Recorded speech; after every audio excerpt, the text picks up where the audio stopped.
位电视机头前的观众朋友，大家好，欢迎大家准时收看《福起来咧》，我是钟英群阿群妹。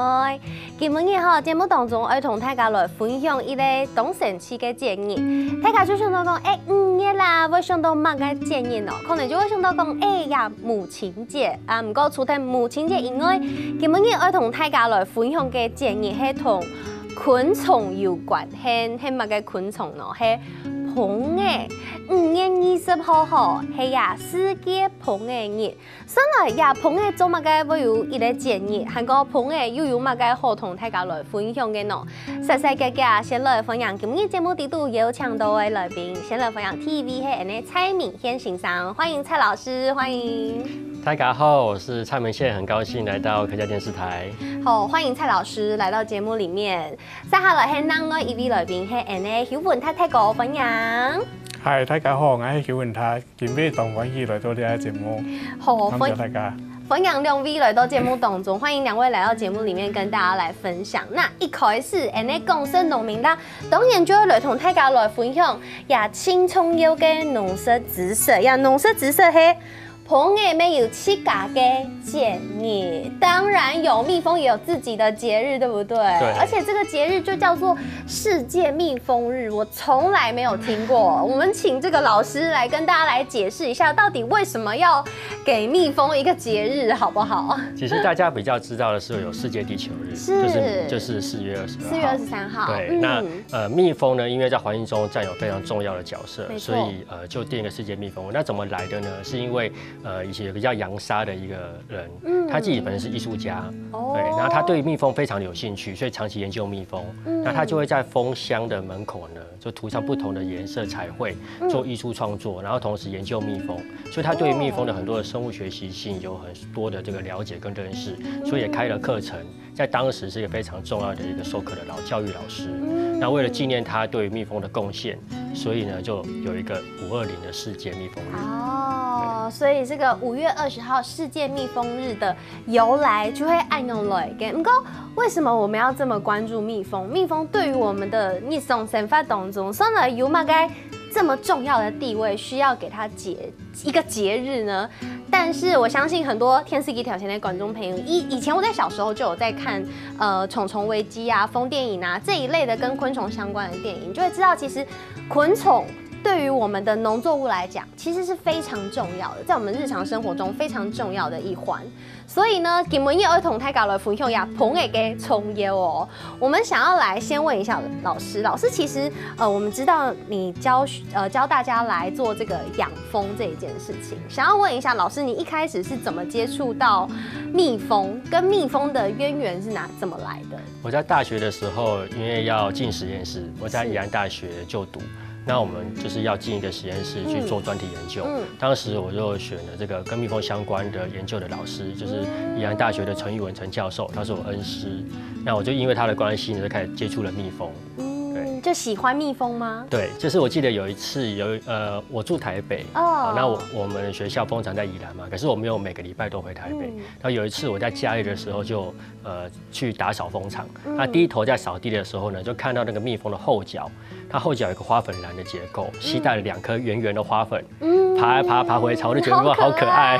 對，在這個畫面就在我腦海裡面就18年，就覺得哇，蜜蜂真的是一個很可愛的生物。對，而且我之前也有看過老師你說的那個畫面，就是他進去蜂巢裡面，會不會就會脫鞋用像拖鞋一樣，因為有那個構造嘛，他要去收集那個花粉，所以他爬進去就會很可愛。你就在看他爬進去，然後腳的2雙鞋子就咚就掉下來。就好可愛，我懂那種可愛的感覺。對，有太公人家還沒猛點頭，對不對？你也覺得很可愛。對，確實真的是非常的可愛。就看到，而且回來帶回來的各種花粉的那個顏色都不一樣，五花八門。對，非常有橙色嘅，有黃色嘅，對，有白色的，也有黑色的，還有黑色的。對，黑色的很麻煩，一般會被認為是那個蟑螂的大便。好，好像有點像。對。對，跟曉得講呢，你因為對蜂嘅愛有感覺，這麼喜歡蜜蜂。是。其实哦，安尼洗的时节哦，喺顺头有一件研究棚的啦吼，全部都没有动到嗰種嘅牛驗書吼，結果全部都拿來啲標，哦，安尼洗嘅時間都唔敢行前一關驗，看住哦一張一張拿出來，然後是蠻有成就感的安尼哈，覺得就也是蠻有趣的。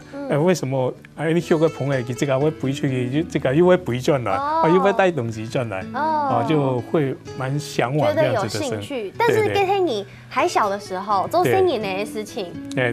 然後是要按導演才跟這個蔡老師學習，對不對？是，因為波米退休咧，退休咧，所以尋到嘅事情來做嘛，不過有嗰種嘅嗰種嘅義工班嘅義工吼，然後跟住講然後你介紹講蔡老師那度有開過，你去蔡老師嘅中崙高中嘅改變開過，就是改變上課案。終於圓夢了，對不對？對。終於可以跟蜜蜂在一起了，那種感覺，可以去多了解蜜蜂。對。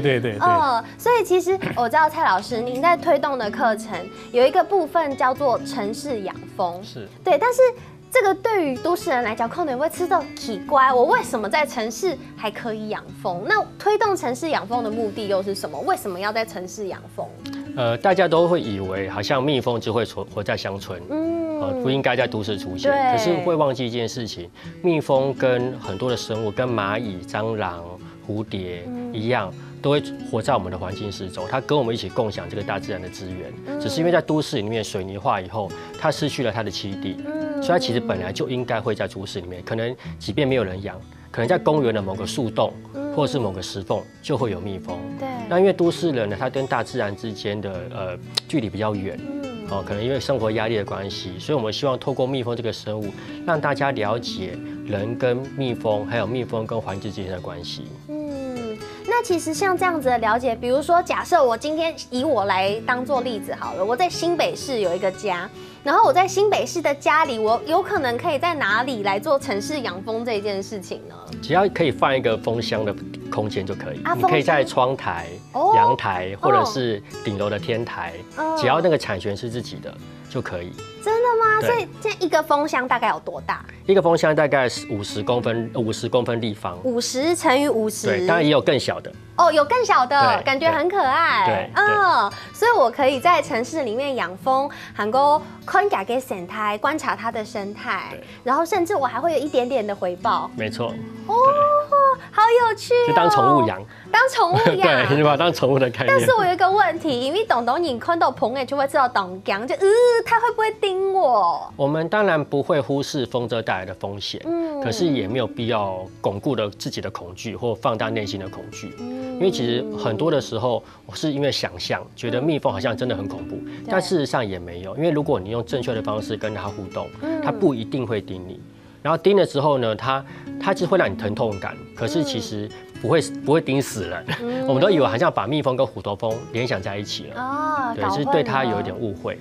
對，原來是這樣。唐講有太過上課嘅時間就有讀到蜂嘅調度有的事情，對不對？是第一拜去蔡老師帶你的蜂場嘛，就是我們教室旁邊剛好就養了10幾箱的蜜蜂。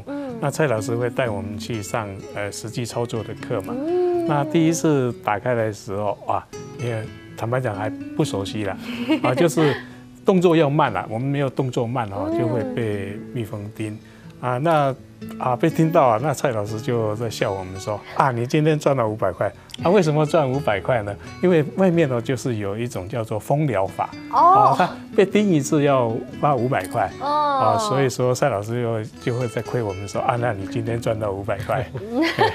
所以其實你知道沒用愛用嘅方式同大家講，其實被一般的蜜蜂叮到並不是太嚴重的事情，如果本身沒有過敏的話，對，有少數會有過敏體質的人，那個就是要小心。當我們在上課的時候會教大家怎麼去應對，因為蜜蜂雖然會叮人，但其實它的蜂毒在科學研究上，它對於類風濕性關節炎其實有治癒上有很大的潛力。而且其实蜜蜂也不是这么想要叮你啦，对，因为叮你它就没错，拜拜了，没错，对。所以其实no boy 读到一般的蜜蜂，其实不用太惊慌，对不对？正确的做法应该要怎么做？其实你看到蜜蜂啊，不要去挥舞它，就是蜂类啊，你就挥舞它的时候，它对那个气流很敏感。哦，对。那其实大部分的蜂社会性的昆虫，它如果离开它的巢，它是出去觅食的。它的那个攻击行为就会非常的低，其实你就是远远的看到它就好了。通常会被攻击很大一部分就是因为太靠近它的巢，它为了保护它的家、保护它的幼虫、保护它的食物，所以会比较有警戒性。所以我们只要离它的巢有一段距离，那就可以相安无事。哇，古时候今日节目当中就爱来同大家来分享，先来育蜂的一件事情做得当简单，不过有当到细节部分爱同大家来分享。先休息一下，等下再个转到节目当中哦。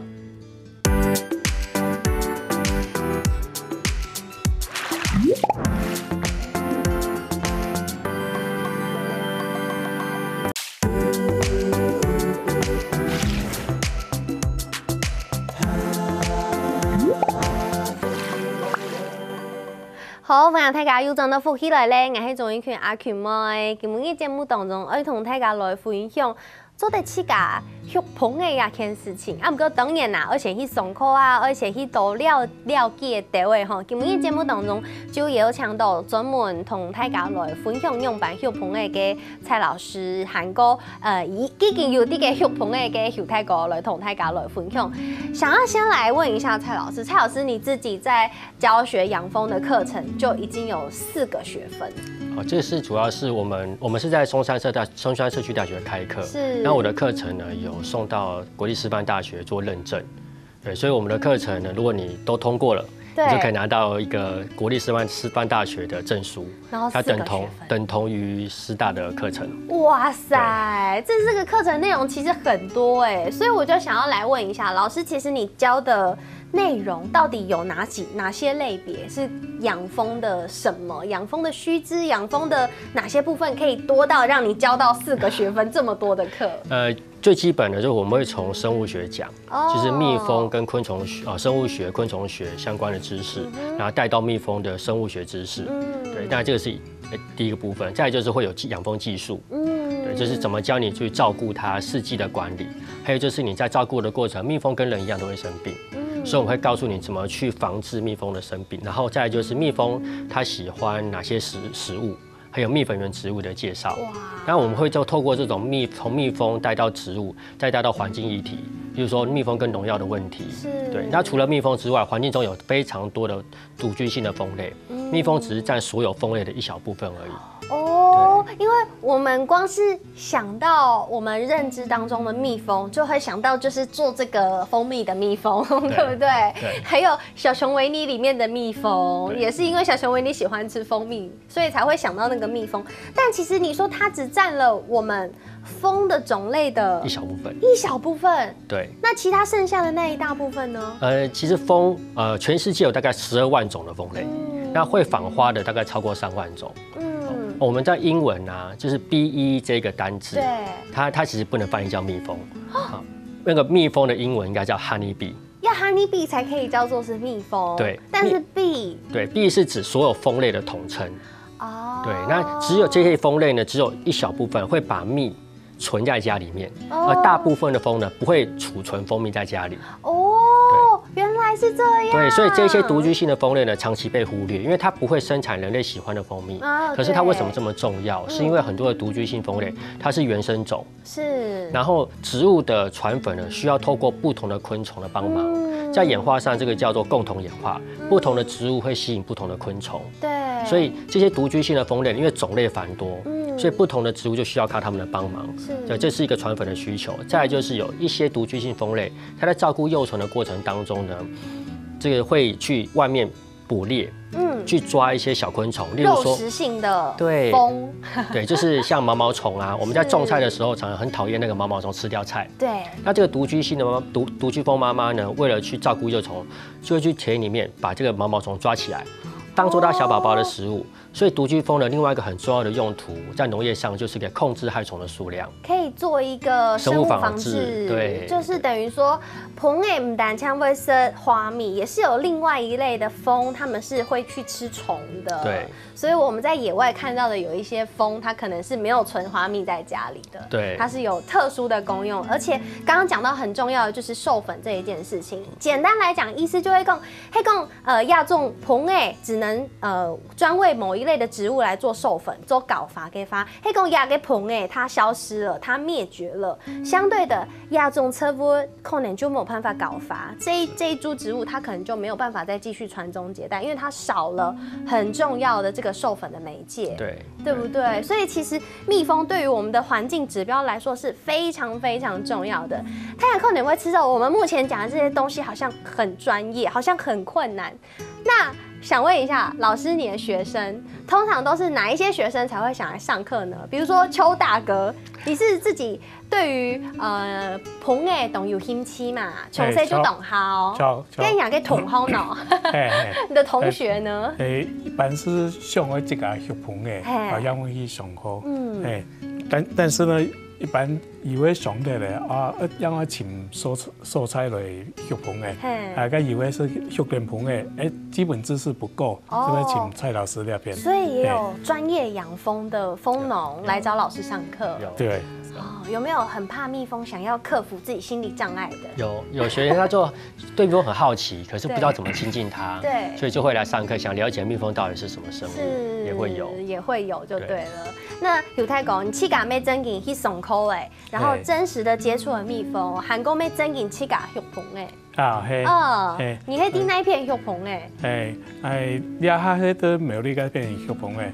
一开始的时候是买量熊种的药。其实甲下是各种的的知识不足比如讲，体育年的时间，一上蜂的本该有布条蜂整个被虎头蜂侵入，整箱被歼灭了。因为后来检查结果，应该就那个门口太大了。后来就把它修补，只剩下一箱，又找了同学呢，那互相支援现在就是已经繁殖到了14箱，14箱了，对，所以14箱是七个已经做的神善捧桶已经有好棒哦！那你自己觉得心得如何？有趣吗？这真的是圆小时候的梦小时候一直很想要养蜜蜂，真的是圆这个梦。因为我觉得邱大哥懂很可爱他眼睛都在笑，讲到自己在用捧 AK 时间，眼睛都在笑，真的很有成就感对。事实上，把它当做一个宠物你每天坐在它门口，看它这样进进出出看它带着花粉回来真的是蛮疗愈的。对。跟牙不卡瘾也还讲领沙呢，有没有觉得有什么看法？对。那一开始我也是想就是那时候在那个看新闻说台北某个饭店它顶楼结果就养了10几箱蜜蜂供它饭店里面自己用。我想哇太好了，那我是不是顶楼我也可以来养点蜜蜂对，那所以就是还没有上蔡老师课之前呢，刚好就是我们老家的天花板上面呢就会有那个野蜂来做巢那我就把它收下来收下来刚好晚上的时候就把它载回来，载回来很晚了嘛，老婆睡觉了就自己就偷偷的把它放在那个铁窗那里然后因为种一些花，然后就把它遮着，用花把它遮着，没有让老婆知道后来就是有一次呢，结果老婆的厨房怎么飞进来一只蜜蜂？哇！老师我们那个老婆就尖叫，哇！赶快去看，一看是蜜蜂，大概知道怎么回事了。然后就跟老婆说怎么会有蜜蜂我们把它对，装傻然后就把它赶出去。后来他又不放心了，结果窗户打开来，探头出去看是不是真的跑了，然后结果就被他发现了，怎么会有蜂箱？然后结果老婆就抓狂了，她说：“你给我搬走！假如你不搬走，我就走。”没办法，所以赶快半夜又把它搬回去苗栗老家这样子。对，所以其实可能家里如果没有办法完全接受的话，可以找一个更适合的地点。对，弟兄来休朋对，应该是沟通啦，那一开始没有好好沟通啦。不过亚哈迪苗栗就有给14乡给封乡了，已经有这么多。对，所以其实也是算是能够圆自己小时候的梦了，对不对？不过像暗涌给养的蜂，跟我们刚刚讲到的其他的独居蜂，其实蜂有非常非常多的品种。像一般这种能够饲养的这种蜜蜂 （honey bee）， 它是不是有特殊的品种？特殊的，对，它有特殊的种啦。我们通常是讲物种。那全世界的蜜蜂有9种，我们讲的种是那个 species， 就是这个分类学上的种。界门纲目科属种的种。对，就林奈氏分类法。对，非常的对，就是有9种哈。那台湾人为饲养的，就是技术很成熟的，就是东方蜂跟西洋蜂。那这也是台湾饲养最多的蜂种。最多的蜂，对，是因为它比较温驯吗？主要是因为这蜜蜂哈，这2种蜂种呢，它会采大量的蜜进来。那在过去，在200-300年来，西方科技的进步，对于生物学的追求的那个不断的精益求精，就开始去了解蜜蜂这个生物的生物学习性，去了解它怎么去饲养它，可以产生更多的蜜。所以现代化的饲养技术呢，就在1910年代、20年代，在日本人统治台湾的时候就被建立起来。对，所以那时候台湾呢就开始有比较规模、具有比较现代化的养蜂知识。就是这主要以这2种蜂为主。对，所以有太公你去改给朋友也是这2种蜂的其中一种吗？对，就是说，目前养的话也就是意大利蜂哈，那就是之前自己野来的，就是那个当地的那个土蜂就是中华蜂。对。因为我们那边常常都会有蜜蜂飞来家里，因为老家没人住嘛，就常常就会在那边筑巢。它在天花板上面，有时候就是因为蜂巢是用蜂蜡做的，蜂蜡就是怕热，因为在天花板上刚好因为有瓦片嘛，那晒太阳又很热。结果那蜂巢呢，就整个融掉，就会掉下来。我们才发现上面原来有蜜蜂，对，有。所以其实你看蜂的出的，日常生活当中，古时候有动到有关蜂的知识，还会同大家分享。先休息一下，等一下再个进入节目当中哦。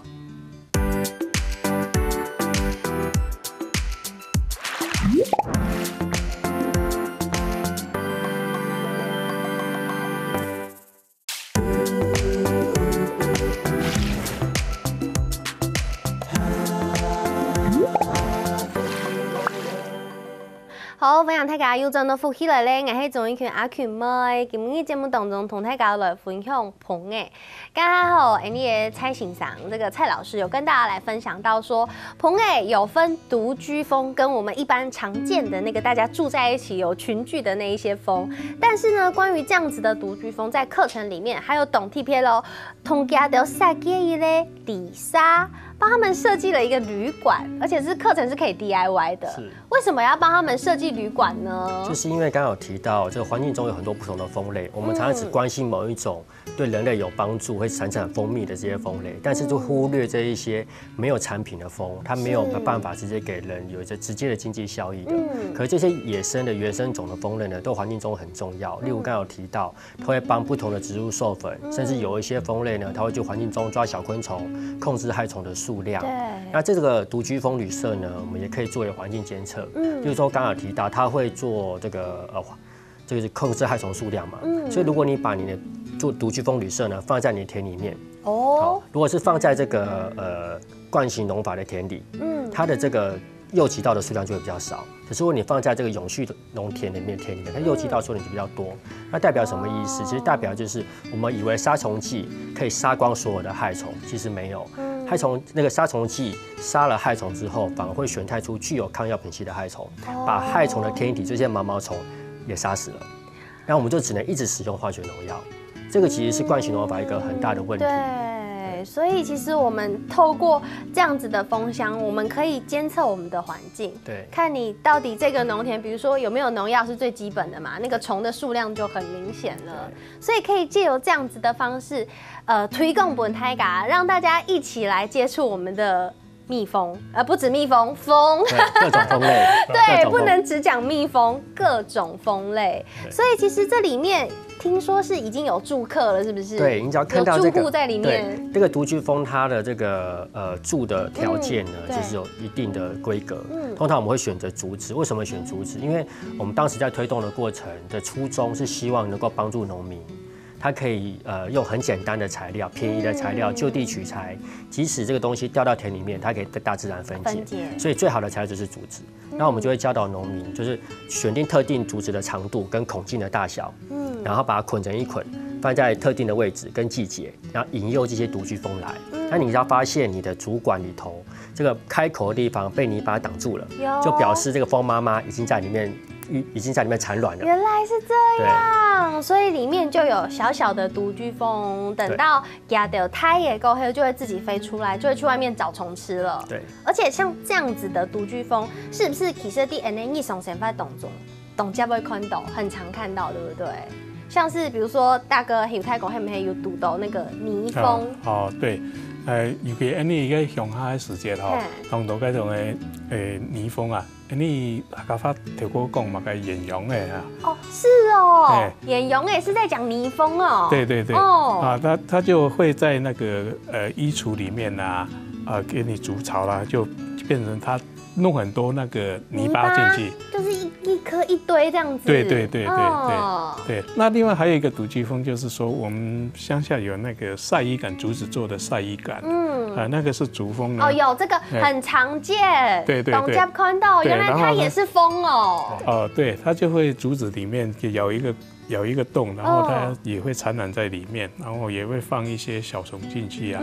那就是常常就是，假如没有注意的话，就是竹竿里面竹竿有孔的话，小心不要抓到那个孔啊，就不小心就会被叮到这样子。哦，所以其实我们日常生活当中就是跟这一些蜂生活在一起。是。那其实妹不是太讲假的，我们甚至可以做一些事情来帮助他们。比如说，如果你真跟像熊太狗按有耐心，还有这么大的热忱的话，你就可以跟邱大哥一样自己养蜂。按不过其实有朋哎，妹妹按简单的事情哦，不是说随随便便我就是买了一个蜂箱，然后把蜜蜂放进去这样就可以了。其实要花很多心思照顾它，对不对？对，蜜蜂其实是一个需要管理跟照顾的昆虫，跟我们刚刚提到的独居蜂不一样。独居蜂它就是低度管理，甚至零管理，然后就这样就好了。它有来就来，没有来就没来。可是如果你想要吃蜂蜜，你就要花时间照顾它。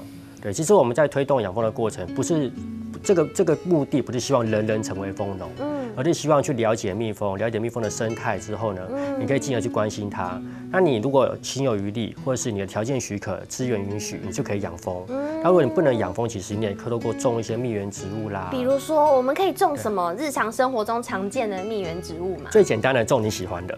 然后种对，就是种你喜欢，因为你喜欢的，你就会照顾它。那甚至你可以种一些，你可以吃，蜜蜂也可以吃的。哦。例如像九层塔。九层塔。对。这么常见的东西。对，还有香菜。香菜开花的时候，那个花也会吸引蜜蜂来。还有茴香，蜜蜂就是开花也会吸引蜜蜂来。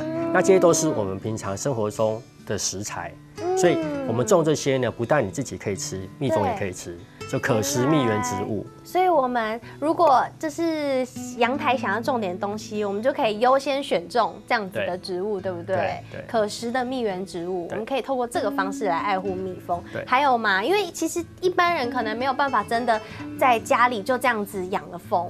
那我们除了我们可以养一些蜜源植物啊之外，我们还可以为蜜蜂做什么？其实我觉得生活的这个习惯蛮重要的，因为蜜蜂现在受到的威胁呢，有一部分很大是来自于这个化学农药。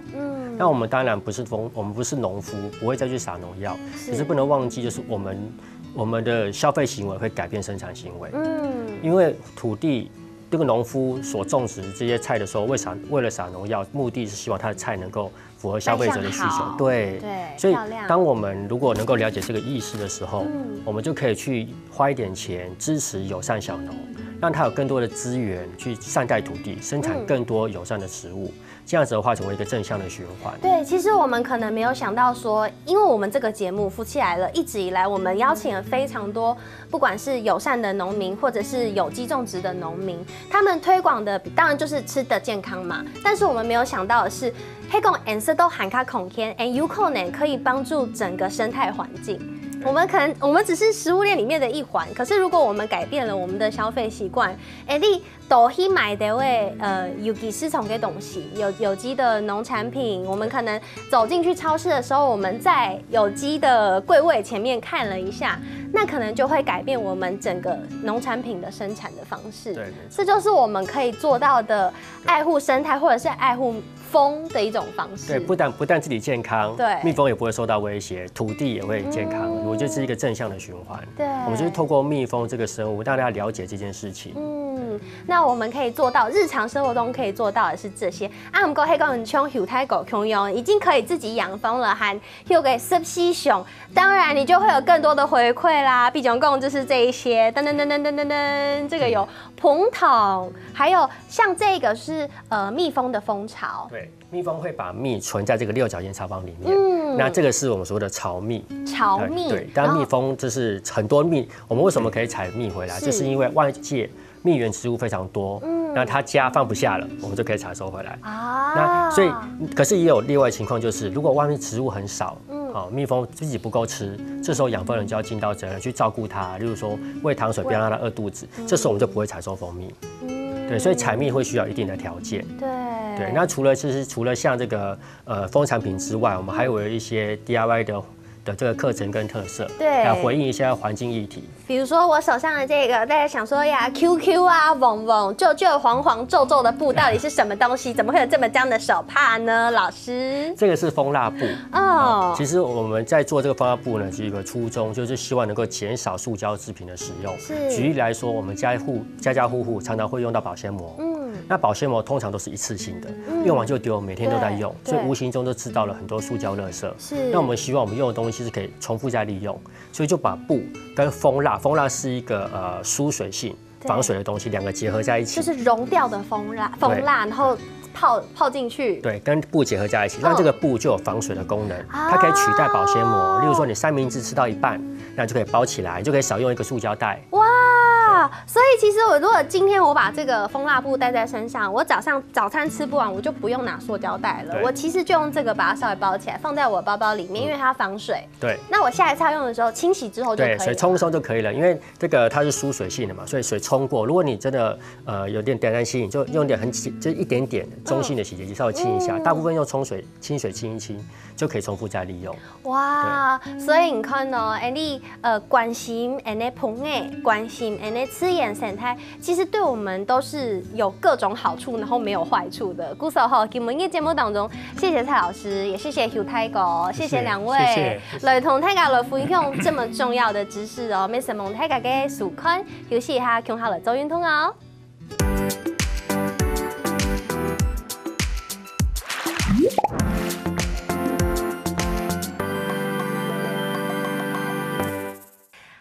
福喜來嘅朋友，記得去我哋面書網站，韓國聽嘅客家電視台嘅 YouTube 頻道，記得攞影片分享出去哦。